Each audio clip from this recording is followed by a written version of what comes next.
Curtis Campher became an Ireland player by sledging and slogging the Irish team because he is a fighter with that little bit of dog in him. And while weirdly it may have annoyed Ireland that day, it's been pretty lucky for them since, because he's been extraordinary. Like the time he took 4 wickets in 4 balls at a World Cup.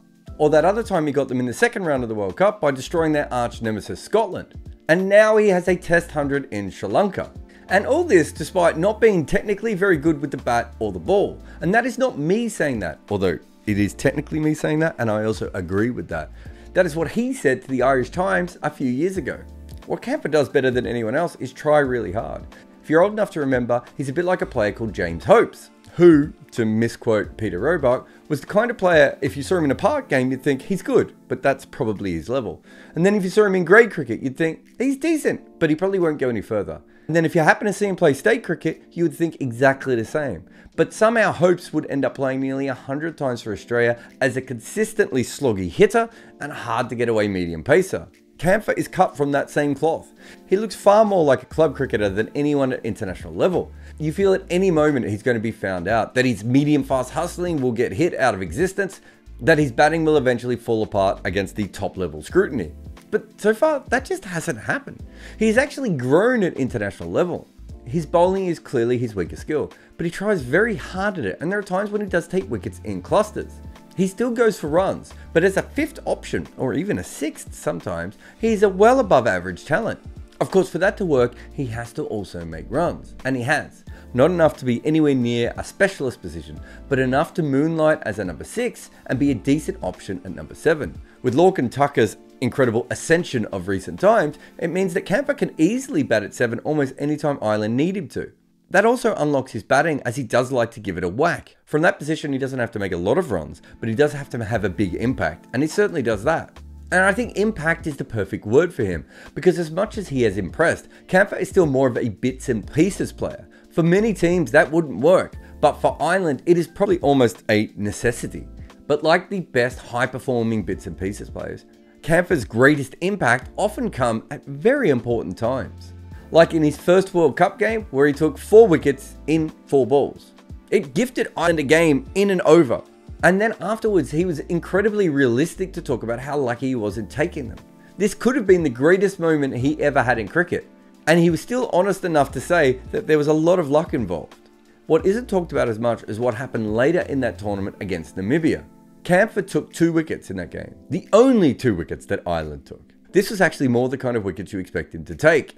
Getting mishits to fielders in the ring or out on the boundary. Proper medium pace type wickets. But perhaps he had an even better game at the next World Cup.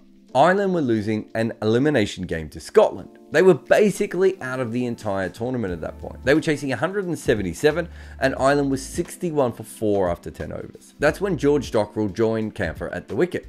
While Dockrell helped, it was Campher's big hits that really started and ended that chase. He ended up with 72 from only 32 balls. At this point in his career, he had played 6 World Cup games and he had won 2 of them pretty much completely, entirely on his own. And that's just not the kind of thing you expect from a bits and pieces club cricket looking guy. But I think he's taken it to another level now. In his 3rd test, he has added 100 in Sri Lanka. Now the Galle wicket does appear to be a pancake. However, a young number 7 raised in Joburg and learning his professional trade in Ireland is not someone you would expect to play a patient, structured innings against Sri Lanka's many spinners and some canny quicks. For what it is worth, his record against spin is actually pretty good, and he credits some of that to how much hockey he played as a kid. But considering the kind of cricketer he is, you would say that Campher has already outperformed what others saw as his limit. Part of this is just him thrusting himself into every contest. You watch him in the field and it is clear that not only can he move around quite well, he is desperate to touch every single ball. And his bowling and batting has that same energy. But I don't just want to write him off as someone who tries very hard, although that is obviously very much part of the narrative here. He is a smart cricketer too. In one of my old videos, I talk about the zombie ball situation that has been created in limited overs cricket. But while Kakisa Rabada should not have been run out by this, the reason he was is because Campher was so quickly onto the fact that it may be a no ball. You could actually see him outthinking everyone else on that field. And while fight and smart is part of it, he is also a very thorough professional. You can just see that from the fact that he can bat, bowl and field, but also when you watch all the preparation he puts into his cricket. And this isn't surprising either. He comes from a family of athletes. His father actually played professional golf in the USA. Also, like most stories involving South African cricketers, there is a posh school involved too. He went to St. Stithians, which to be fair sounds like a made up school for an American movie. However, it is a real place and happens to be the same school that Rabada went to, which also makes the run out from before even funnier. And yes, Campher is South African born and raised, but he also always possessed a passport through his grandmother. He didn't just get the passport for cricket, he had it for a very long time. But the interesting thing here is how Ireland found out about it. It all starts in this game, a warm-up for Ireland ahead of the 2019 World Cup qualifiers. Campher was representing a combined team. This was about as low-stakes cricket as you could get, a warm-up against whoever was available for a qualifying event. It all happened on the 15th of February 2018. 2 and a bit years later, he made his debut for Ireland. And in that game, he made a 50 against England. And then another one in the next game as well, I think. But let's just focus on that game against Ireland for a moment. It was in a small town on a uni campus in South Africa.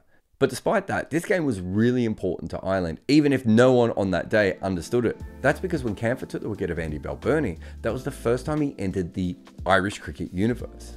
And after that, the Easterns and Northerns coach told Graham Ford that Campher had an Irish passport. But on the field, the Irish players already knew that because in between a bit of sledging from Niall O'Brien, which Campher was obviously more than happy to return, he told the aging batter that he had an Irish passport. Now, if he just took the wicket of Balbirnie, that might have been it. Remember, Ireland has a plethora of medium-paced bowlers around. That's not something they struggle for at all. But then Campher went out and had a bat, and he smashed the Irish everywhere, including 5 sixes in his 49 runs against what was a full-strength Ireland attack. There was no doubt that he had their attention, and so the former South African under-19 player picked up a different shade of green going ahead. And let's be honest, Campher was never going to have a long career for South African cricket, if he got one at all. He's a short, slow bowling, limited batter who tries very hard. And even with all the fight, smarts and professionalism in the world, he was going to struggle to get a spot. But in Ireland, he was almost a perfect fit for them. It wasn't just that he was a three-tool player. It was who he was. Someone who had that Joburg dog in him, who would fight back. When Niall O'Brien went at Campher, it would have been easy for the young guy to shut up. He was just a representative player going up against an Irish cricket legend in a warm-up for Ireland. But Campher doesn't see things like that. He fought O'Brien because that is what he does. And that is what his entire career is. And now the bits and pieces player with a bad technique has an overseas Test 100. This is one for the little dog with the big bark.